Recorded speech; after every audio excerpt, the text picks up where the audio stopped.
Hey there, everyone. This is Matt. Going forward, I'm going to try and put together a little bit more content for my channel. See where this channel goes. So I'm here with a video on Shadowverse. So Cygames just announced their nerfs for the upcoming patch going into November 2017, and I figured I'd weigh in, just sort of give my own 2 cents about this whole deal. They've announced 3 cards getting nerfs this patch, and they're a pretty big deal for anyone making their way through ranked play, as they directly impact some of the top played decks with some of the highest win rates in the meta. The first, and probably most significant nerf going into effect, is to Prime Dragonkeeper, one of the newest legendaries to hit the game in their Starforged Legends set. So, as someone who's been exclusively on the receiving end of PDK, my first reaction was basically just relief that this card would be less effective. But that's pretty short-sighted, and as far as I'm concerned, anytime a nerf effectively removes the viability of a card, that's a net loss. The loss of a card, especially one that has an entire deck built around it, is the loss of a playstyle, and that ain't great. That being said, PDK got hit pretty hard, to no one's surprise. Its playpoint costs rose from 3 to 4, and its defense was reduced from 5 to 3, and therefore evolved, its defense decreased from 7 to 5. So the main question to ask here is effectively, what will these changes do? So by changing its cost to 4, that essentially means that on the turn in which PDK is summoned, that player will simply have less play points to work with for that turn. For example, let's take the first turn in which summoning PDK becomes really viable, turn 7.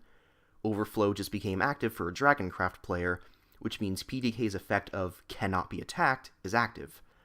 The player now has 3 play points to work with, and in a PDK deck, which largely consists of low-cost followers, that can go a long way. I'd say the best possible plays that a PDK could make with 3 points are Dragon Rearer Matilda into Fire Lizard, resulting in a net 5 points of damage to enemy followers, and 2 damage to face. The other play to make, if the opponent happens to have a tougher follower on their side of the field, is Dragoon Scyther, a follower which in Overflow has both Storm and Bane.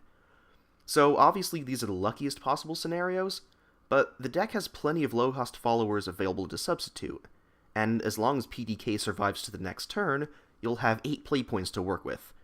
And that kinda takes me into the next nerf PDK is getting, the defense nerf. 5 defense is quite a bit to get through for something that can't be attacked during Overflow.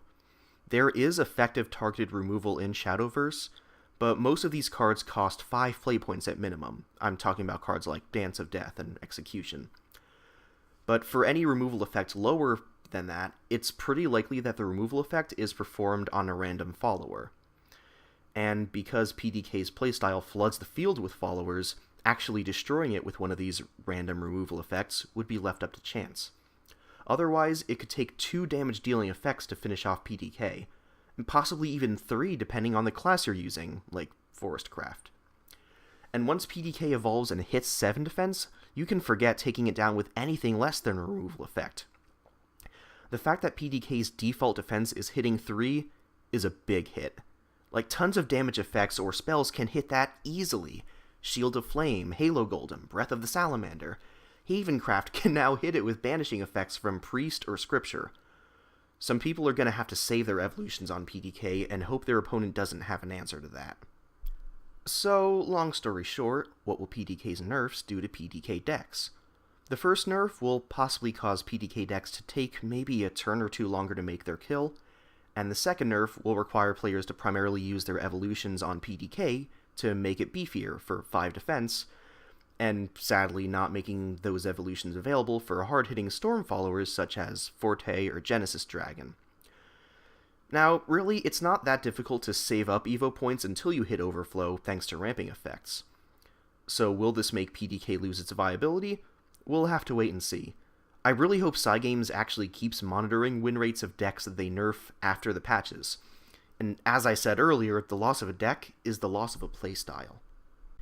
The second card getting nerfed this patch is Ephemera, Angelic Slacker, which is getting its cost raised from 4 to 5. Honestly, it's kind of unfortunate. Like, as a neutral card, Ephemera works pretty reasonably with other classes such as Forestcraft. But in a meta where aggro Swordcraft exists, A 4-cost follower with ambush that effectively increases all of your followers' attack on your turn just could not fly. That's how turn 5 kills happen. Now, aggro Swordcraft decks are going to have to weigh the pros and cons of sending out Ephemera on turn 5. Aggro Sword has quite a few options for turn 5 plays, such as Round Table Assembly or Albert. Sending out Ephemera might not be the ideal. However, speaking of turn 5 options for aggro Swordcraft, or ones that no longer exist, the last card to get a nerf this patch is Council of Card Knights, going from 5 cost to 6. I'm gonna be honest, I don't really have much insight on this one. Like, I have an aggro Swordcraft deck, I've played bad turn 5 kill garbage, I run Card Knights, I don't disagree with this change. The only effect this is really gonna have on aggro Swordcraft is deciding whether to play Card Knights or Albeda's Command. No insight or discussion I really feel like having. I'm kinda surprised this card got hit, but I can't say I disagree. Well, that about does it for this patch.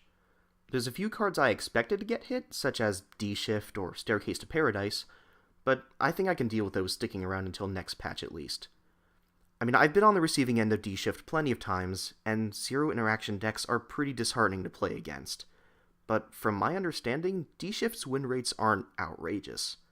Like, it remains to be seen if current meta aggro Swordcraft or PDK Dragoncraft are directly responsible for D-Shift's lesser win rate, but I'm sure Cygames will keep an eye on D-Shift's rates going forward. Right?